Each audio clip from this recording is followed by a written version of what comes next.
saya akan menyampaikan materi kita yang pertama terkait tentang storytelling. Oke, Bapak Ibu, ya sudah tidak terasa ya bahwa kita sudah mulai masuki bulan November. Saya yakin Bapak Ibu dan rekan-rekan dan saudara semuanya sudah mulai mempersiapkan Natal di gereja masing-masing, Natal pemuda, remaja, anak-anak, dan agenda Natal lainnya. Dan jadi pertanyaannya adalah bagaimana kita bisa merayakan Natal yang kreatif dan alkitabiah? Nah, topik pertama yang kita bahas kali ini tentang storytelling. Nah, kenapa Sabda concern dengan topik ini dan menjadi yang pertama untuk disampaikan kepada kita semua? Kita akan mempelajari bersama dalam sesi ini. Nah, ini tentang storytelling Natal. Bagaimana kita bisa mempersiapkan Natal dengan Alkitab, biah, dan kreatif. Sebelum bahas kita lebih lanjut pertemuan kita pada hari ini, kita akan melihat dulu ada fakta penting. Cerita Natal ini berdasarkan survei Lifeway Research kepada orang Amerika dewasa tentang cerita Natal. Nah, Bapak Ibu, ini yang terjadi ya, dan berdasarkan survei dari Lifeway Research ini, orang Amerika dewasa itu 22% tidak mengingat cerita Natal dari Alkitab secara akurat. Lalu fakta yang kedua ada 31% jika mereka menceritakan Natal kembali tentang kisah Natal ini, mereka tidak dapat memberi pengertian, mereka memberi pengertian yang keliru tentang cerita Natal. Lalu selanjutnya ada 25% orang dewasa di Amerika hanya bisa memberi gambaran yang singkat tentang cerita kisah Natal ini. Dan yang selanjutnya ada 17% sama sekali tidak dapat menceritakan kembali kisah dari Alkitab, kisah Natal dari Alkitab ini. Ini fakta yang sangat mengejutkan bagi kita semua, padahal ini orang dewasa ya Bapak Ibu semuanya. Dan ada lagi fakta selanjutnya, cerita Natal fiktif tampaknya berlipat ganda di setiap tahunnya, dan faktanya hampir setengah orang Amerika tidak berpikir bahwa mereka seharusnya dapat menceritakan kisah Natal yang Alkitabiah dari ingatan atau memori mereka. Nah, mengapa hal ini bisa terjadi? Ini disebabkan karena ini ada yang kurang ya dari gereja. Program membaca dan menceritakan Natal dari Alkitab tidak menjadi program utama dari gereja ketika Natal. Ini seharusnya dari semua program Natal menjadi hal yang penting ya. Program untuk membaca menceritakan Natal dari Alkitab ya, yang Alkitabiah ya, dari cerita Natal yang Alkitabiah itu menjadi program yang utama harusnya yang dilakukan oleh gereja. Ini menurut Scott McConnell, yaitu beliau adalah direktur eksekutif Lifeway Research yang sudah melakukan riset ini. Nah, Bapak Ibu dan saudara semuanya, untuk itu saat ini kita akan membahas tentang pentingnya storytelling dalam kita menceritakan Natal. Namun sebelumnya kita akan melihat fakta unik nih tentang otak kita yang suka dengan cerita. Ada fakta yang menarik tentang otak kita yang suka dengan cerita, bahwa setiap hari kita berhadapan dengan cerita, baik dalam percakapan kita, dalam novel, dalam membaca novel, dalam melihat drama, dalam melihat program-program di televisi, dalam melihat berita, dalam membaca atau melihat di media sosial. Nah, setiap hari kita berhubungan dengan cerita, sehingga otak kita secara unik disesuaikan untuk memahami pengalaman melalui cerita ini. Dan dengan hal tersebut, akhirnya otak kita menyukai cerita. Dan bercerita atau storytelling adalah media komunikasi yang kuat, yang sangat kuat untuk meningkatkan daya ingat yang lebih baik. Nah, sebelum kita akan memasuki lebih lanjut lagi, kita akan melihat terlebih dahulu tentang storytelling secara umum dan alkitabiah yang menjadi landasan kita untuk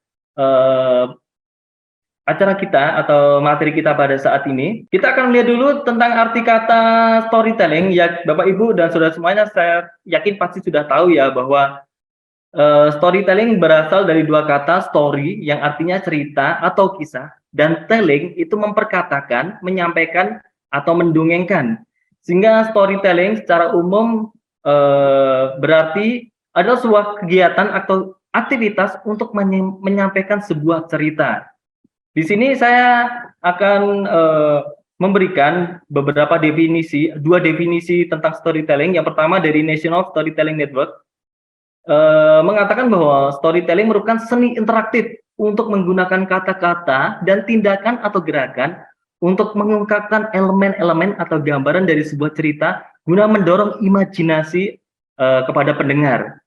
Dan yang kedua, oleh Departemen Pendidikan Nasional di tahun 2024 mendefinisikan tentang storytelling atau bercerita merupakan cara bertutur kata dalam menyampaikan cerita atau memberikan penjelasan kepada anak secara lisan dalam upaya memperkenalkan ataupun memberikan keterangan tentang hal baru.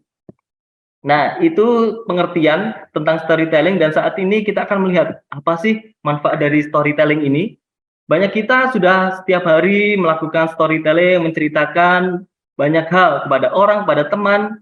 Tapi apa sih yang menjadi manfaat dari storytelling ini? Ada beberapa manfaat storytelling bagi kehidupan kita ya secara umum, yaitu yang pertama, menumbuhkan minat baca. Pasti itu karena kadang kita harus mencari bahan-bahan ya untuk storytelling ini, meningkatkan kecerdasan, lalu meningkatkan juga kreativitas bagi kita semua, meningkatkan kemampuan berbahasa kita karena kita terus storytelling, telling berarti mengucapkan ya, meningkatkan kemampuan kita untuk berbahasa, menambah penghasilan karena storytelling bisa menjadi salah satu ini ya, salah satu mata pencarian. Bapak Ibu, fenomena yang terjadi di Indonesia saat ini adalah tentang stand up comedy. Bapak Ibu pasti sudah tahu ya, sering melihat di acara televisi para komika atau mereka dalam menyampaikan stand up comedy mereka juga melakukan sebuah storytelling atau menceritakan sebuah cerita yang pastinya konteks mereka adalah hal yang humor dan untuk menghibur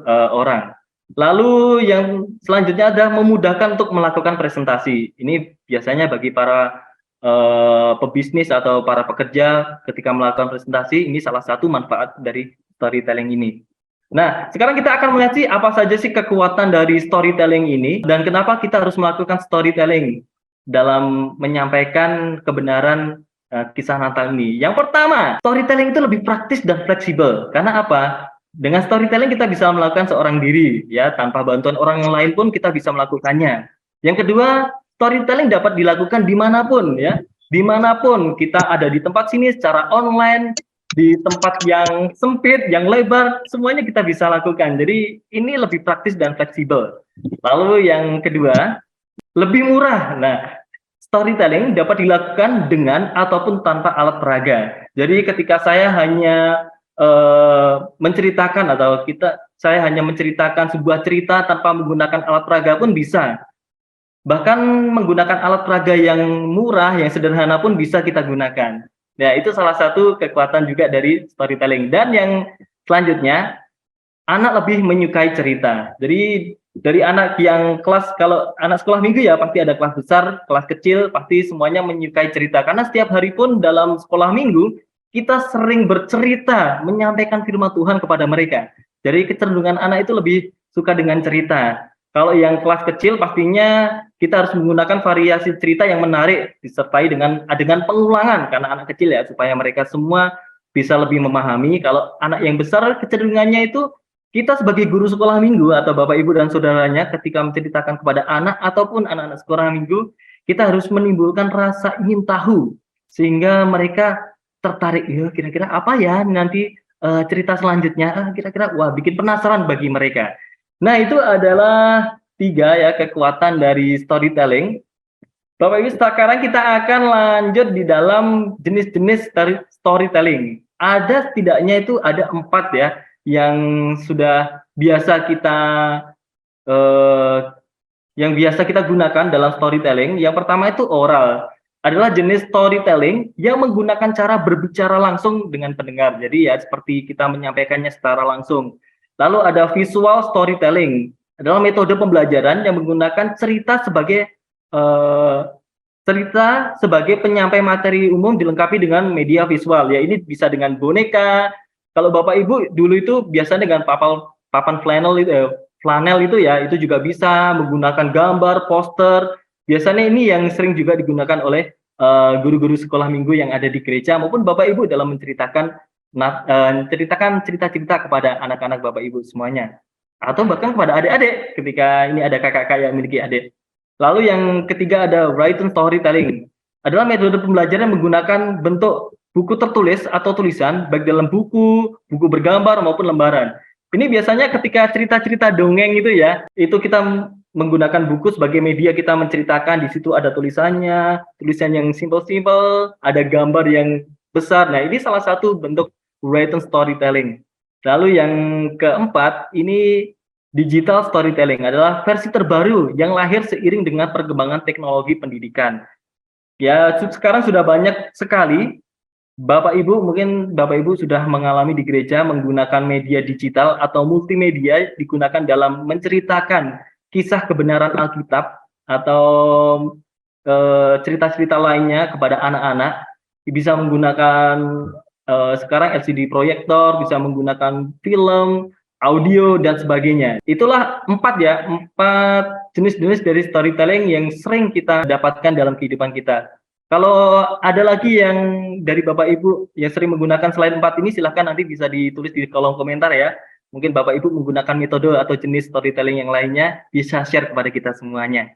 Lalu, sekarang landasan storytelling dalam Alkitab. Nah, bagaimana Alkitab ini berbicara mengenai storytelling atau cerita? Nah, Bapak Ibu, firman Tuhan adalah buku yang penuh dengan cerita yang harus kita ceritakan, ya, karena firman Tuhan berisi tentang kebenaran yang seharusnya kita ceritakan kepada orang lain.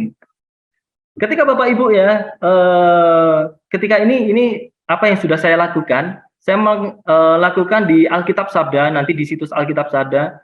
Dari kata dasar cerita, saya temukan beberapa kata di Alkitab mengenai cerita dari akar kata dasar cerita. Ini di situ ada tulisan bercerita itu 2 kali ditulis.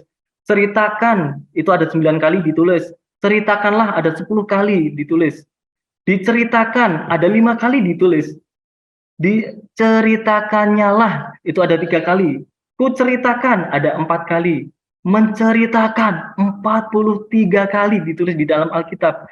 Dan menceritakannya ada 5 kali ditulis di dalam Alkitab.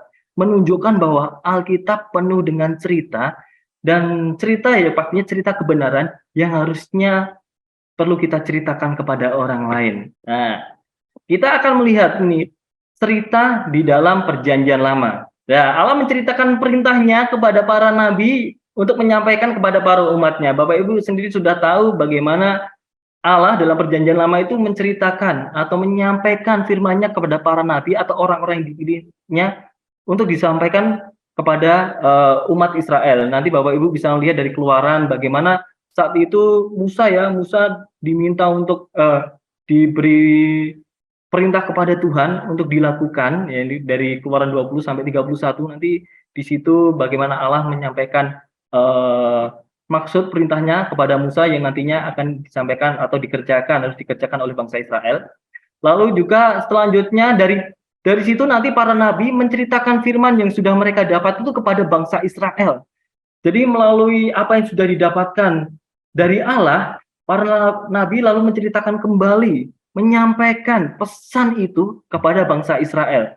Salah satunya bisa dilihat juga Mazmur 78, bagaimana pembelajaran Asyaf dari Asaf atau pengajaran dari Asaf menceritakan kembali bagaimana sejarah bangsa Israel, pertolongan Tuhan terhadap bangsa Israel. Lalu yang ketiga dari situ, setelah para nabi menceritakan kepada bangsa Israel, lalu orang tua di Israel menceritakan tentang Allah kepada anak-anak mereka. Jadi bagaimana kita tahu di Shema Israel ya, perintah Allah untuk kepada para orang tua menceritakan tentang Allah, tentang kasih Allah, tentang kebaikan Allah kepada anak-anak mereka. Ya, begitu berpengaruhnya cerita terhadap Alkitab khususnya di Perjanjian Lama. Sekarang kita lihat di Perjanjian Baru. Nah, kita tahu sendiri Tuhan Yesus adalah orang yang senantiasa menyampaikan firman Tuhan. Dia sering bercerita dalam memberitakan Injil, memberitakan kebenaran firman Tuhan, menyampaikan kerajaan surga, memberitakan kerajaan surga kepada para murid, para pengikutnya, para pendengarnya, itu dengan khotbah, pengajaran, dengan perumpamaan, dan di situ akhirnya diterima oleh mereka semua. Setelah para murid, ternyata tidak berhenti ketika para murid dan para pengikut dan para pendengar itu sudah mendapatkan kebenaran pesan dari Tuhan Yesus, ternyata mereka tidak berhenti di situ saja. Para murid, para rasul saat itu lalu kembali menceritakan pengajaran firman Tuhan dan kesaksian tentang Yesus melalui baik secara verbal maupun surat kepada jemaat-jemaat ya kepada jemaat atau kepada orang yang di luar jemaat Israel, karena nantinya Paulus juga memberitakan firman tersebut kepada jemaat yang ada di luar Israel ya.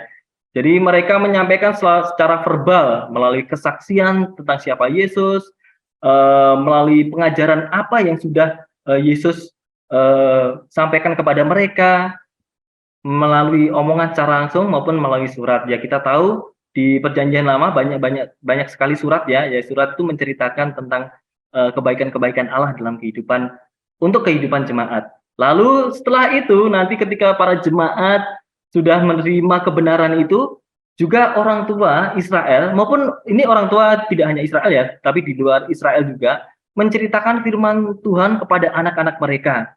Ya mereka diminta untuk mengajarkan kebenaran firman ini kepada setiap orang, kepada anak-anak mereka, sehingga anak-anak mereka pun dapat memahami apa makna dan isi dari firman tersebut. Untuk itu, kita bisa simpulkan bahwa dari PL Perjanjian Lama sampai Perjanjian Baru, kebenaran firman Tuhan itu disampaikan lewat cerita dengan berbagai cara, hingga akhirnya cerita tentang firman Tuhan juga bisa kita terima sampai saat ini.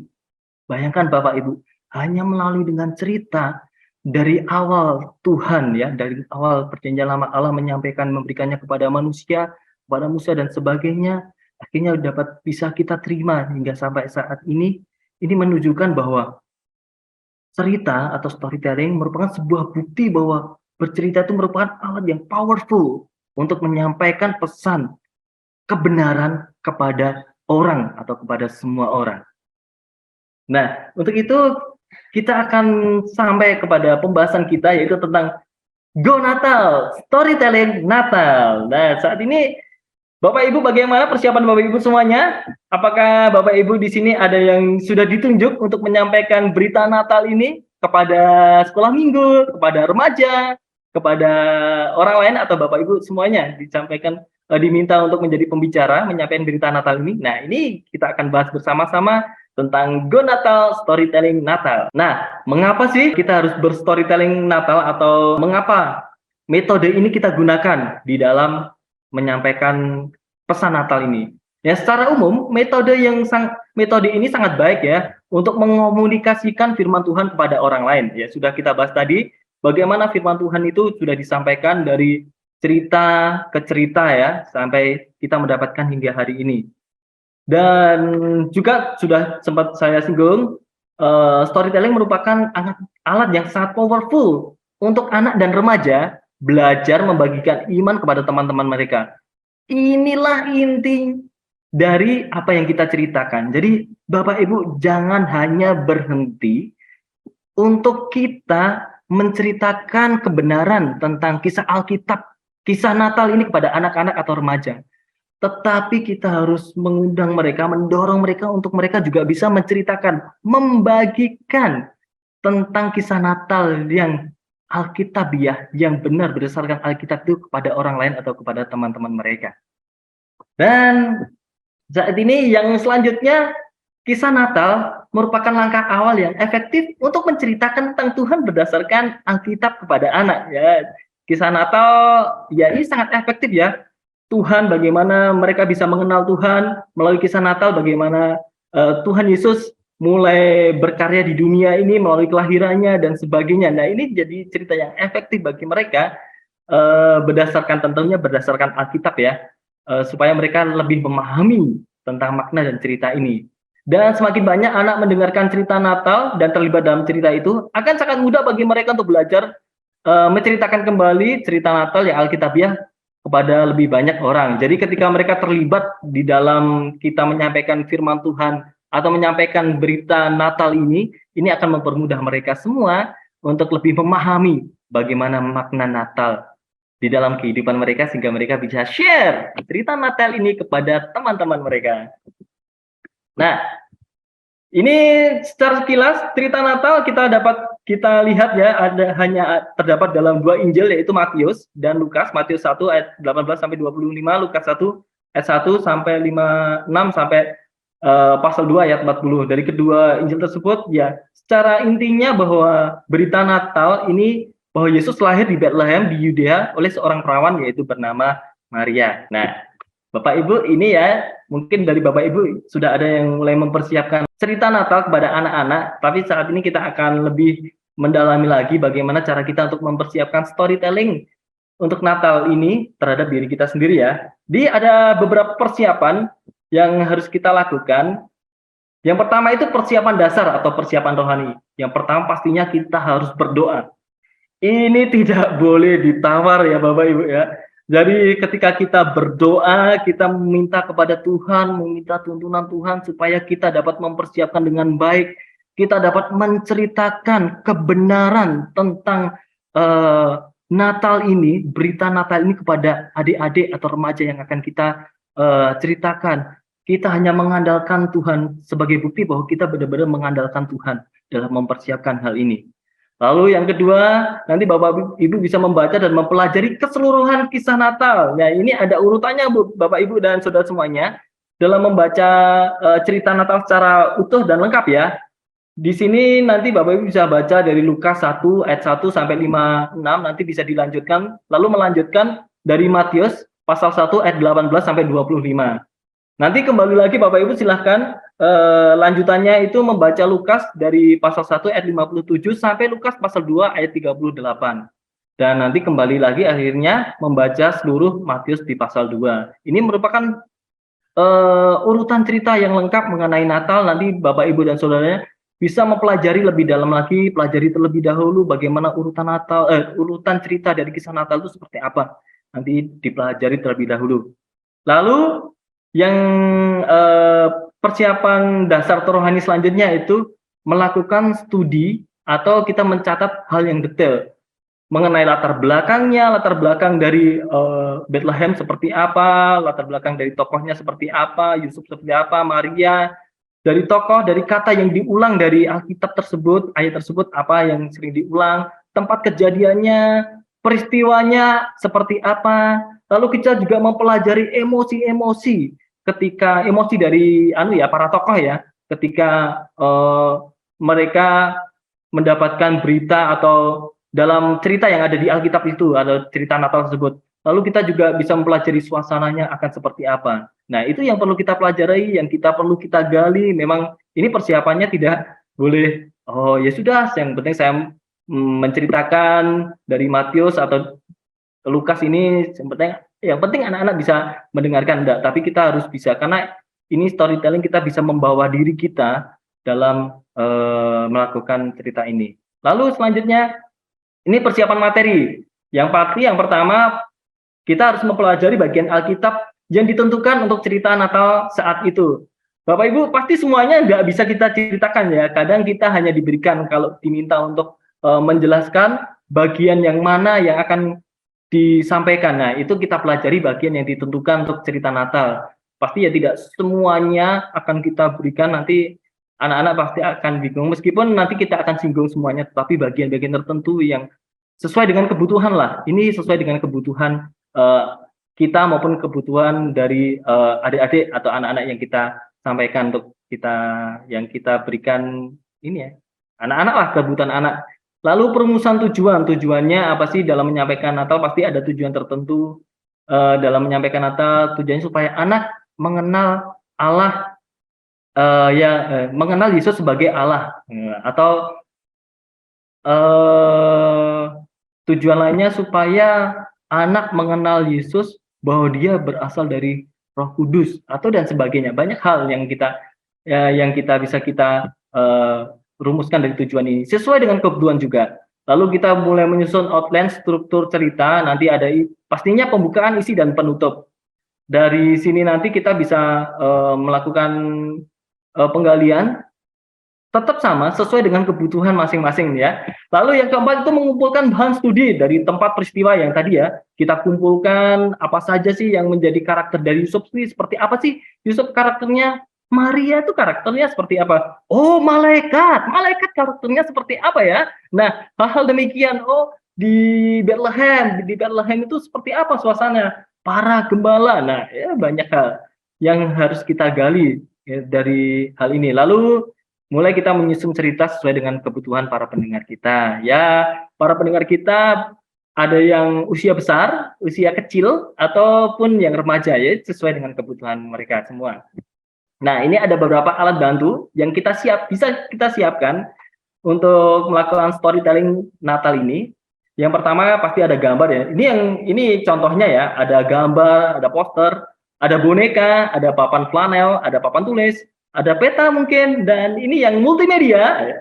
Bapak Ibu bisa menggunakannya, alat multimedia yang sekarang sudah gampang sekali Bapak Ibu dapatkan. Lalu nanti juga ada pembuatan alat bantu yang kreatif. Silahkan setelah memilih ya.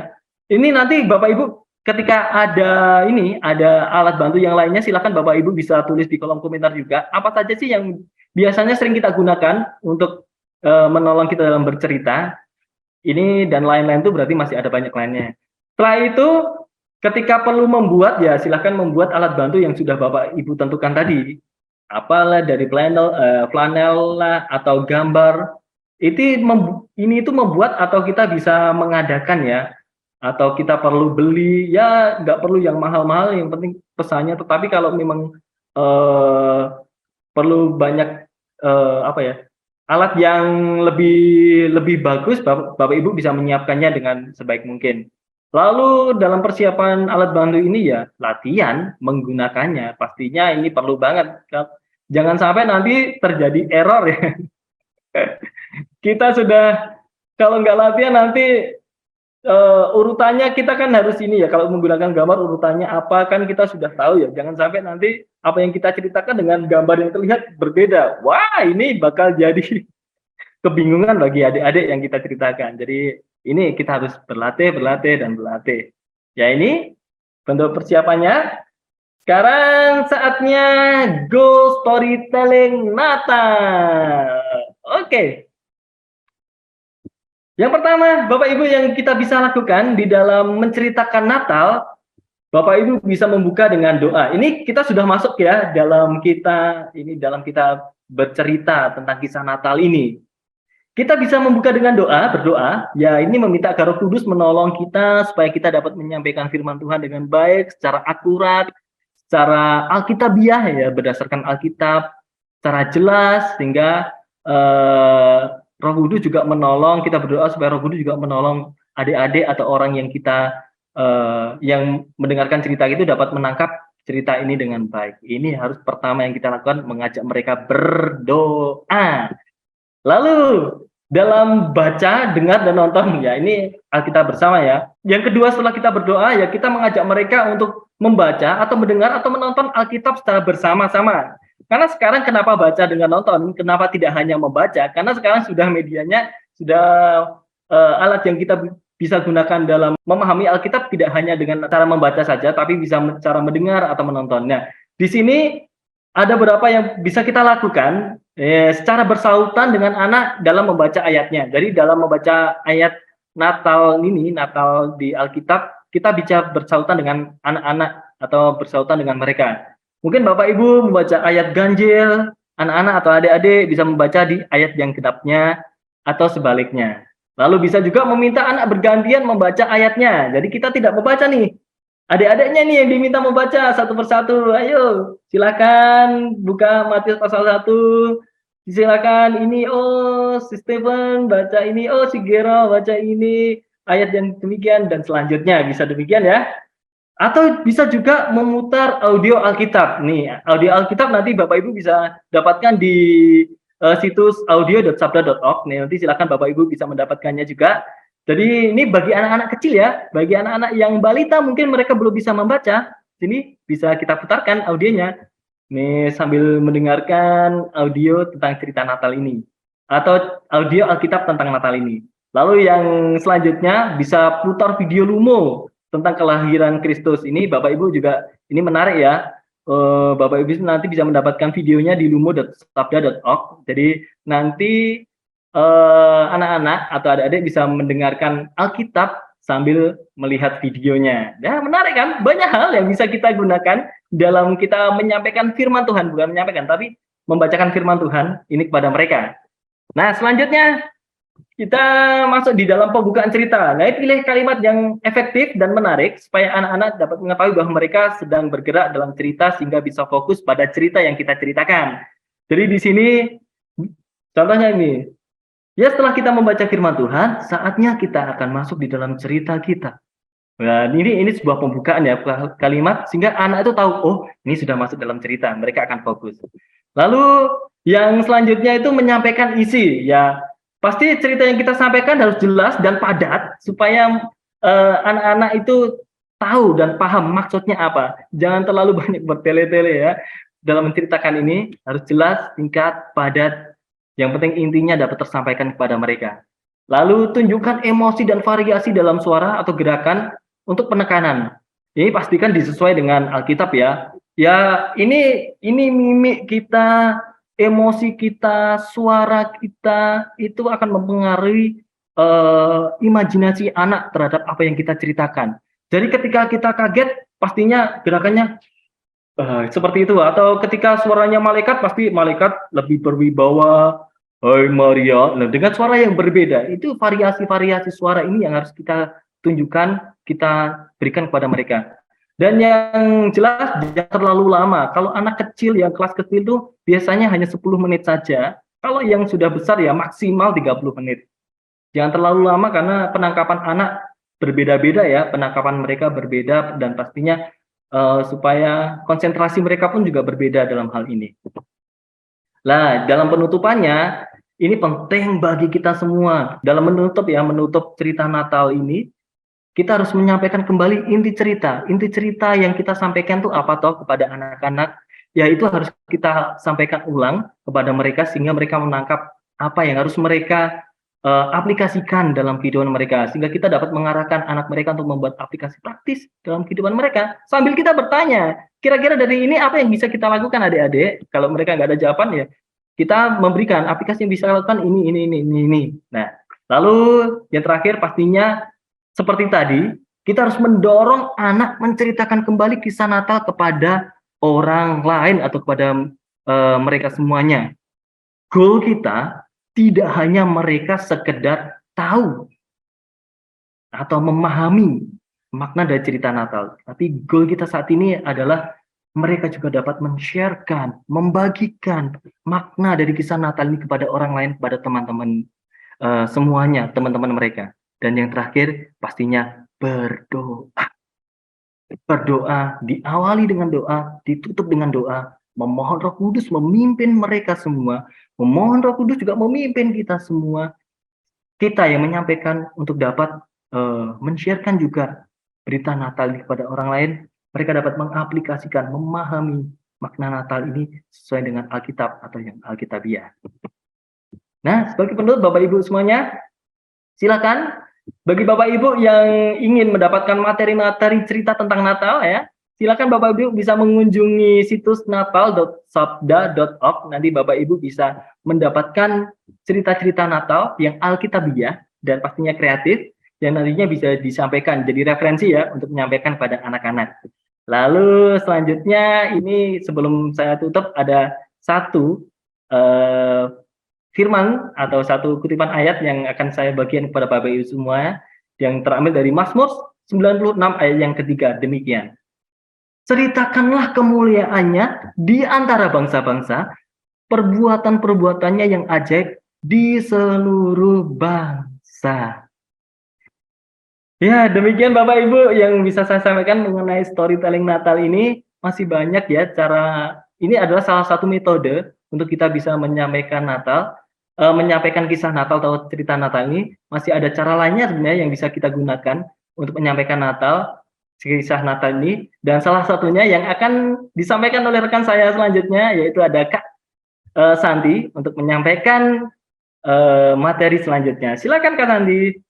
Ya, shalom Bapak Ibu Saudara. Senang sekali ya kita bisa ketemu dalam seminar Go Natal hari ini. Ya, tadi sudah banyak sekali ya dijelaskan oleh Kak Bima tentang storytelling. Ini saya akan men-sharingkan cara lain bagaimana menceritakan Injil, menceritakan firman Tuhan itu kepada anak-anak, kepada orang lain ya. Ya, caranya adalah dengan menggunakan drama. Ya, Bapak Ibu Saudara, Untuk materi mengenai drama ini, saya akan bagi menjadi 3 bagian. Ya, yang pertama tentang sekilas tentang drama. Lalu nanti ada drama Natal, dan yang terakhir ada Go Natal Drama. Ya, sekilas tentang drama ya. Jadi Bapak Ibu Saudara bisa lihat di layar. Ya, ini adalah salah satu contoh pementasan drama secara umum. Ya, kita akan perhatikan sebentar ya, ada apa saja di sini. Yang pasti ada tokoh-tokoh, ada orang-orang, lalu ada apa lagi? Ada properti, ada meja, ada kursi, lalu ada hal-hal, benda-benda lain yang mendukung, lalu ada lighting ya, ada pencahayaan.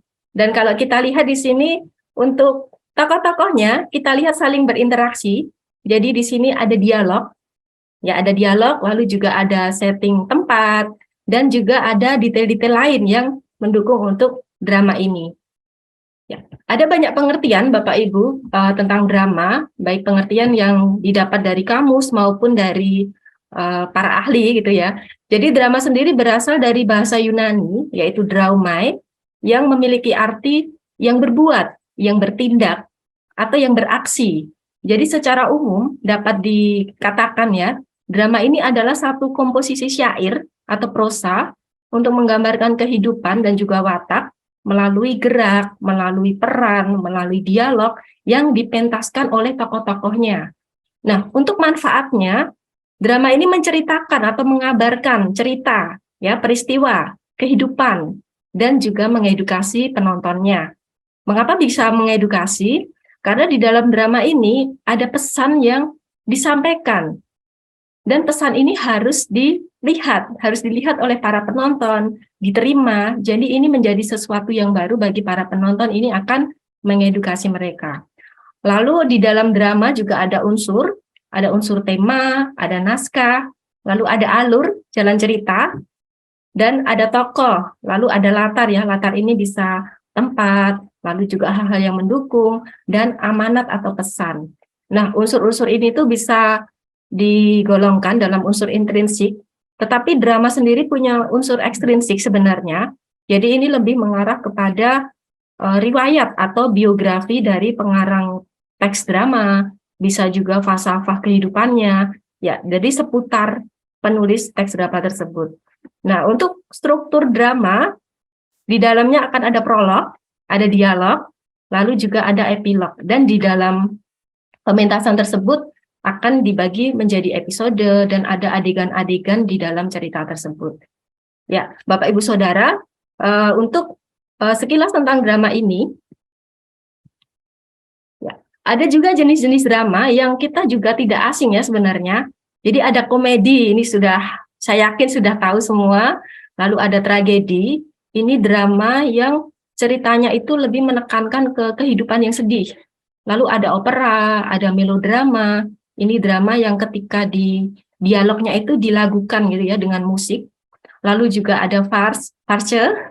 Ya, ini tuh bisa dibilang juga semacam komedi picisan.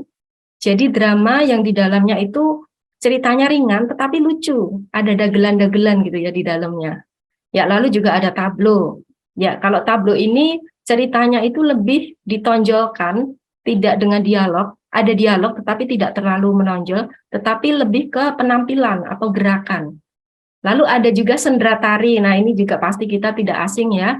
Ini adalah satu seni gabungan antara drama dan juga tari. Ya, lalu kita sebagai orang percaya nih, gimana kita melihat seni drama ini? Ya, dalam sejarah gereja, Bapak Ibu Saudara, drama ini sudah dipakai. Drama ini dipakai untuk memvisualisasi firman Tuhan atau Injil. Jadi drama ini menyampaikan pesan, dan pesan ini atau Injil ini adalah sesuatu yang sangat penting, sehingga orang-orang itu harus melihat gitu ya, tidak hanya mendengar tetapi melihat. Ya, jadi di dalam sejarah gereja itu drama sudah dipakai termasuk di dalam momen Natal. Jadi ada satu istilah juga ya namanya krans gitu ya, krets. Jadi di sini itu terkait dengan bayi gitu ya, bisa tempat untuk tidur bayi atau tempat penitipan anak, juga ada yang menerjemahkan seperti itu, tapi lebih ke tempatnya. Jadi pada saat itu orang-orang itu sering datang di depan gereja, Lalu mereka itu duduk di depan gitu selama beberapa jam, dan mereka itu duduknya itu di dekat palungan bayi tersebut. Nah, menariknya ini beneran bayi sungguhan ini ya. Ini orang-orang itu jadi bisa memanfaatkan momen ini untuk mereka itu bisa melihat secara langsung, untuk melihat bayi secara langsung, dan ini menjadi satu hal yang penting dari sebuah visual. Ya, karena itu drama menjadi visualisasi untuk Injil. Jadi biblical base ya, untuk dalam konteks ini tuh Injil itu dapat disampaikan dengan segala cara. Nah, salah satunya dengan drama ini. Ya, drama juga sebagai sarana untuk pelayanan di bidang penginjilan ya. Jadi drama ini memiliki satu peran yang sangat kuat untuk bisa mengangkat pentingnya Injil itu sebagai satu hal yang penting untuk selalu diangkat di dalam gereja, di dalam pertemuan-pertemuan yang dilakukan di gereja. Bahkan drama ini tuh bisa menjadi satu cara untuk membawa Injil itu keluar dari tembok gereja. Jadi dramanya tidak hanya di dalam gereja ya, tetapi pesan Injil itu bisa disampaikan di luar gereja. Ya, untuk bidang persekutuan nih, terkait dengan persekutuan, drama juga punya peran yang penting. Jadi orang-orang yang terlibat di dalam pelayanan drama itu juga akan mengalami satu persekutuan di dalam Tuhan yang lebih intim lagi. Lalu di bidang misi, pelayanan drama ini akan mendorong ya untuk orang-orang yang terlibat di dalam pelayanan drama maupun penontonnya, untuk mereka itu punya keterlibatan dalam pelayanan doa. Ada satu dorongan untuk bermisi, ada satu dorongan untuk bisa menyampaikan firman Tuhan tentang Natal kepada orang lain. Jadi dari sejarah sampai menjadi tradisi, drama dipakai sampai sekarang ini. Ya, berikut Bapak Ibu Saudara ada sedikit ini ya, gambar. Ini mungkin bisa memberi gambaran bagaimana orang-orang ini benar-benar melihat visual bayi secara langsung ini ya. Ini bisa mengingatkan kita gitu pentingnya untuk melihat ya. Ya, lalu terkait dengan drama Natal nih, kita mulai masuk ke drama Natal ya. Sebelum masuk ke drama Natal, kita ini perlu juga melihat ciri-ciri ya, ciri-ciri drama secara umum. Ya, jadi di dalam drama tadi sudah saya sampaikan juga ada tokoh di sana yang pasti juga ada cerita, ada dialog ya yang dilakukan antar tokoh. Lalu alur ceritanya juga punya plot, ada klimaksnya juga seperti itu. Lalu juga dialog ini diperankan oleh tokoh-tokoh yang beneran manusia, yang didukung dengan properti yang ada, dengan musik, dengan barang-barang yang diperlukan, dengan cahaya, tempat yang disesuaikan. Dan pada drama yang tahun-tahun lampau gitu ya, mungkin juga sampai sekarang ini masih ada, drama ini dilakukan durasinya itu kurang dari 3 jam. Dan pastinya tadi sama seperti Kak Bima ya sudah sampaikan, perlu latihan, drama juga perlu latihan, harus dengan latihan yang sungguh-sungguh. Nah, bagaimana dengan drama Natal nih? Bagaimana ciri-cirinya? Ya, yang pasti pertama, menyampaikan kisah Natal yang alkitabiah. Jadi di dalam sini kita harus benar-benar melihat kelahiran Yesus Kristus itu sesuai dengan firman Tuhan. Lalu karakter tokoh yang diperankan pun itu harus sesuai dengan firman Tuhan. Jadi tidak hanya namanya aja ya, oh ya kamu tokohnya Yusuf ya, kamu Maria. Tidak cukup hanya seperti itu. Tetapi kita perlu tahu bagaimana ekspresi Yusuf, bagaimana emosinya Maria, bagaimana rasa-rasa yang timbul gitu di dalam peristiwa Natal itu, di dalam kelahiran Yesus itu, supaya ketika kita memerankan itu juga bisa tersampaikan gitu kepada penonton. Terus juga untuk peristiwa dan detail-detail yang perlu untuk drama itu juga tidak menyimpang dari Alkitab. Bagaimana gitu ya kita bisa menyajikan drama Natal yang alkitabiah ini gimana gitu. Sebelum kita mempersiapkannya, kita harus menggali firman Tuhan. Kita harus benar-benar memahami apa yang dikatakan firman Tuhan tentang kelahiran Kristus. Supaya kita tidak hanya dapat ceritanya, tapi kita dapat menangkap setiap tokoh ini, apa yang dirasakan, kita menangkap peristiwanya, dan yang terlebih penting, pesan atau amanat Natal itu bisa tersampaikan dengan benar kepada penonton. Dan yang pasti di sini ciri-ciri drama yang ya terakhir ya, ini dilakukan itu supaya juga ditonton gitu ya. Kalau kita bikin drama nggak ditonton nanti gimana? Ya, cuman nanti dalam prakteknya ini pasti akan sesuai dengan perkembangan. Ya, karena itu perlu kita pastikan ya ketika kita ingin membuat drama Natal, pasti kita harus punya tujuan yang jelas nih. Kalau tujuannya nggak jelas, nah ini perlu kita pikirkan lagi ya. Kenapa harus perlu tujuan yang jelas supaya setiap pemeran ini dapat menjiwai dan menjawab tentang esensi dari drama yang akan dilakukan. Apa yang akan diceritakan gitu di dalam drama, tentang apa? Terus siapa yang menjadi fokus dalam drama ini? Apakah pemerannya? Apakah Maria ataukah Yusuf? Yang jelas adalah Kristus. Kristus yang menjadi tokoh utama di dalam drama Natal kita. Lalu kapan terjadinya, di mana peristiwa itu terjadi, mengapa harus ada drama Natal ini, dan bagaimana kita bisa memerankan drama ini dengan baik, itu harus punya tujuan yang jelas. Karena itu, visi yang jelas akan membuat pelayanan drama ini menjadi maksimal.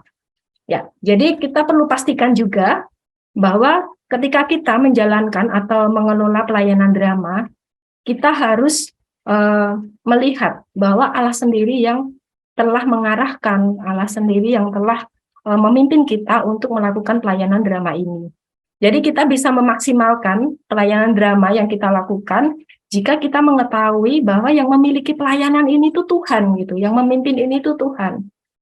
Ketika kita memiliki prinsip ini, itu tidak ada yang namanya kita atau tim kita atau 1-2 orang yang berhasrat untuk menjadi sukses di dalam drama ini atau menjadi lebih menonjol di dalam drama ini. Tidak ada gitu. Karena ketika kita punya tujuan yang jelas, Kristus pasti yang akan bisa ditangkap dari pelayanan drama ini.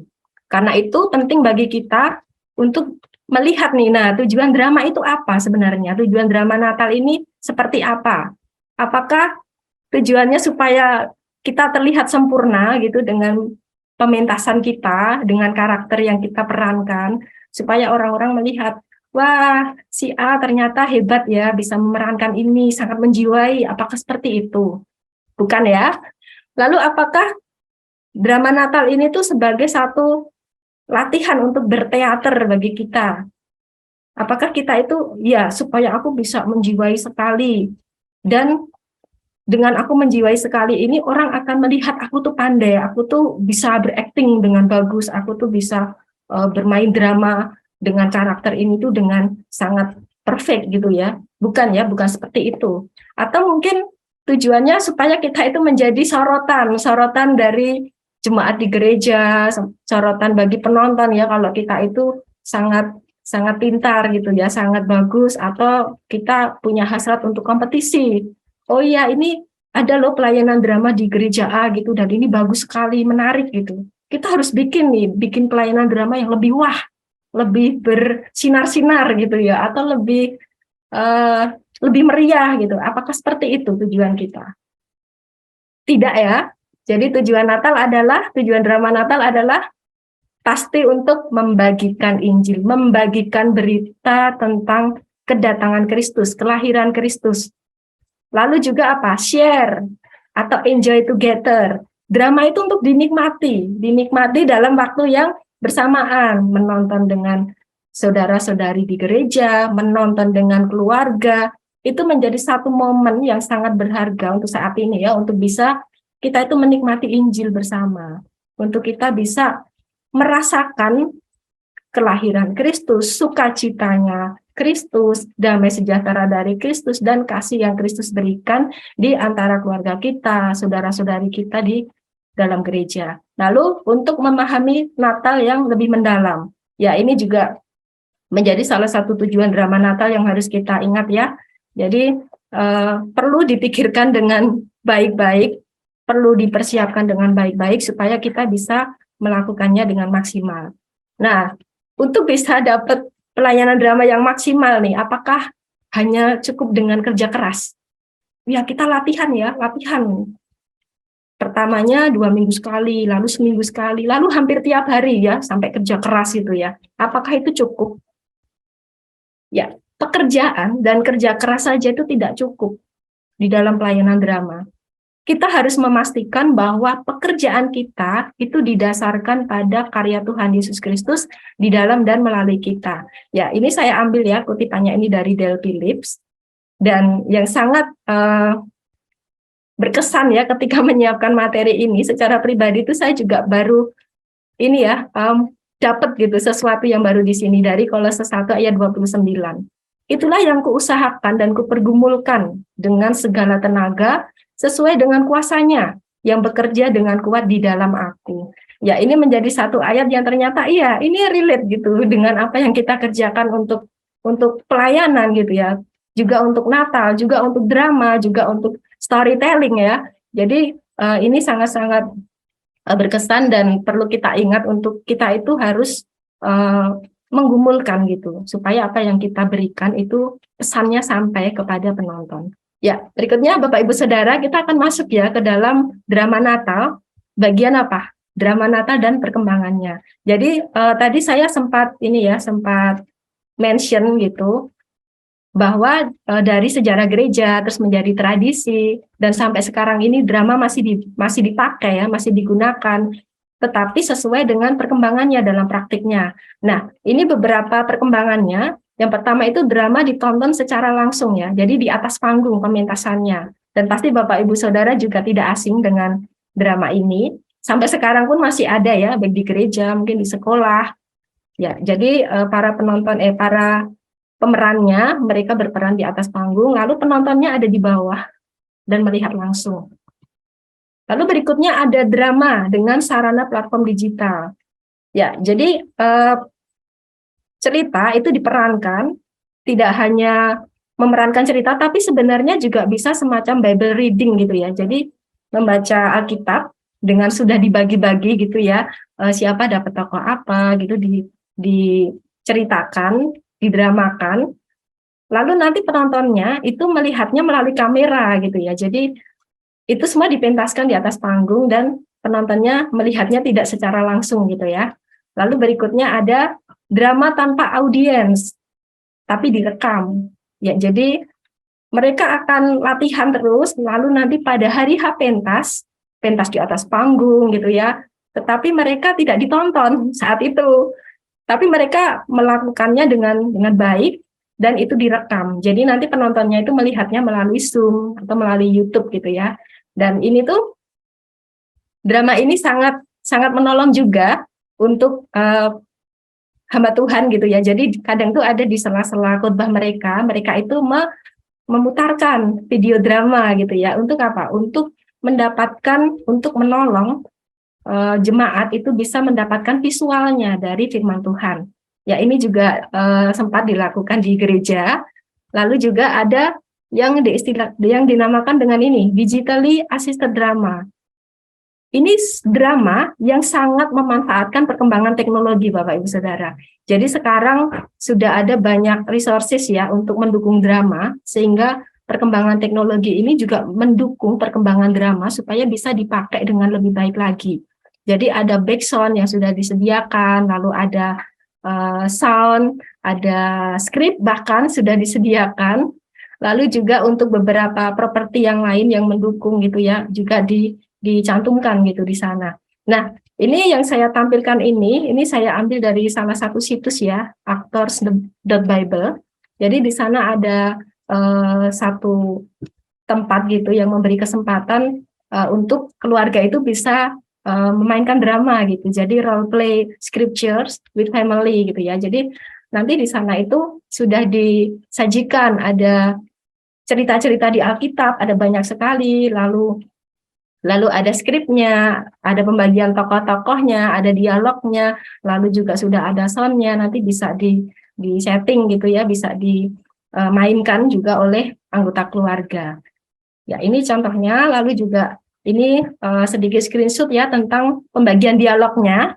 Ya, ini cukup menarik gitu ya, dan di bagian akhir tuh ada semacam kayak evaluasi gitu. Setelah memainkan drama ini, belajar apa gitu dari firman Tuhan, bagaimana pengalamannya, seperti itu juga disajikan gitu supaya bisa semakin mengena gitu ya, apa tadi yang sudah diperankan itu benar-benar kita mendapatkan pesannya. Ya, Bapak Ibu Saudara, itu tadi semua tentang drama secara umum, drama Natal, teorinya gitu ya, dan beberapa perkembangan drama sampai sekarang. Terus kita mengapa nih? Ya pasti kita akan go Natal ya untuk drama. Kita perlu praktik. Cuman kan kadang kalau kita pikir-pikir, kalau ingin memulai satu pelayanan drama, saya yakin kok sampai sekarang itu yang jadi pergumulan itu tentang skripnya, naskahnya ini gimana ceritanya, siapa yang mau bikin skripnya, siapa yang mau persiapkan ini. Itu menjadi salah satu tantangan sekarang. Tetapi jangan khawatir Bapak Ibu Saudara, Sabda pun sejak awal kami sudah concern dengan Natal, karena itu kami ada bahan-bahan yang akan bisa menolong Bapak Ibu Saudara untuk memulai pelayanan drama. Jadi kami ada beberapa naskah drama Natal, lalu juga ada literatur tentang drama. Literatur tentang drama ini berisi artikel, tips gitu ya, untuk memperlengkapi, untuk memperluas wawasan kita mengenai drama. Bagaimana bermain drama dengan baik, apa hal penting yang harus ditekankan di dalam perayaan drama Natal, seperti itu. Lalu ada lagu-lagu Natal, grafis Natal, ide-ide, renungan, inspirasi untuk bisa melakukan pelayanan drama, dan juga ada daftar bahan Natal. Ya, ini berisi bahan-bahan, kumpulan bahan seputar Natal, tidak hanya teks tetapi multimedia. Jadi ada audio, ada video, ilustrasi, animasi, bahkan komik Natal itu juga ada di sini. Jadi Bapak Ibu Saudara jangan khawatir untuk bisa mempersiapkan Natal tahun ini dengan istimewa, dengan Alkitabiah yang pasti ya, dengan bahan-bahan yang sudah kami sediakan. Nah, sekarang nih praktiknya gimana? Ya, nanti Bapak Ibu Saudara silakan untuk mendiskusikan dengan gereja, dengan tim ya. Bagaimana kita melakukan drama Natal pada tahun ini. Tapi pastinya ya Bapak Ibu Saudara yang perlu diingat adalah harus Natal yang Alkitabiah. Ya, berikutnya ini saya sajikan beberapa contoh untuk bahan naskah drama Natal. Ada kelahiran Yesus Kristus. Ini skripnya, ini berdasar dari Injil Lukas dan juga Matius tentang cerita Natal, dan dialog-dialog di dalam tokohnya itu asli mengambil dari Alkitab. Jadi silakan nanti dipakai. Lalu ada skrip terkait pujian Maria, lalu ada cerita Natal. Ini kolaborasi puisi dan lagu. Di sana juga sudah dibagi-bagi, nanti bisa dipakai. Lalu kami juga sediakan lagu-lagu Natal, ada 72 MIDI lagu himne Natal dalam bahasa Indonesia, dan juga dalam mancanegara ada 500 MIDI lagu dan musik. Lalu juga ada ide atau inspirasi lain untuk bisa mendukung drama Natal. Ada renungan, ada ilustrasi juga untuk kisah kelahiran Kristus. Ya, ini tampilan. Ini saya screenshot ya. Ini sebenarnya skripnya ini cukup panjang. Jadi karena ini di screenshot jadi sedikit aja. Ini untuk skrip yang kelahiran Yesus Kristus. Lalu ada untuk himne-himne di sini. Ada banyak sekali Bapak Ibu, silahkan nanti dipilih ya untuk bisa dipakai. Lalu ada ilustrasi, bisa juga memanfaatkan ilustrasi ini ketika melakukan drama Natal.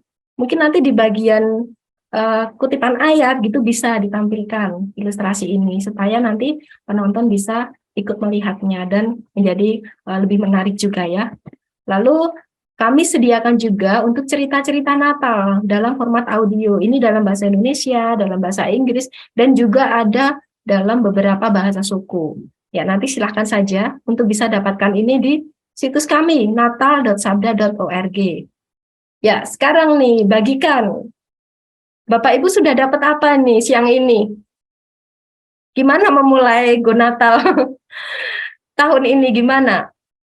Bapak Ibu hari ini pun sudah bisa memulai. Jadi apa yang sudah didapat dalam seminar Go Natal hari ini silakan dibagikan. Ini langkah pertama ini yang sangat simpel ya untuk dilakukan. Bisa share apa yang didapat, bisa infokan gitu ya. Ini ada materi-materi bagus seperti itu. Lalu juga silakan Bapak Ibu Saudara jika pintar nulis, punya skrip, punya naskah drama, silakan untuk dibagikan. Bisa dibagikan di gereja, di komunitas supaya mereka bisa memanfaatkannya.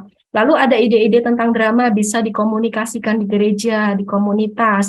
Lalu jika Bapak Ibu Saudara di sini ada yang pernah ya terlibat di pelayanan drama atau pernah memerankan satu tokoh di kisah Natal, silahkan juga membagikan kesaksian berkat apa yang didapat, betapa pengalaman di dalam terjun di drama ini tuh bisa membuat satu perubahan yang baik di dalam hidup Bapak Ibu atau yang lainnya.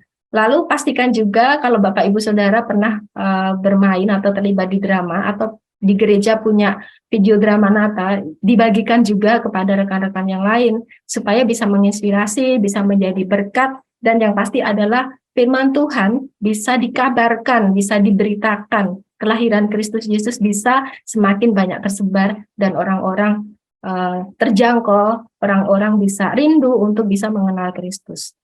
Ya, Bapak Ibu Saudara, sebentar lagi saya akan menyampaikan ya satu contoh daftar bahan, tetapi sebelumnya saya akan sharingkan nih satu parafrase ya dari satu ayat yang dari dua ayat yang saya ambil dari Filipi 2 ayat 12 sampai 13.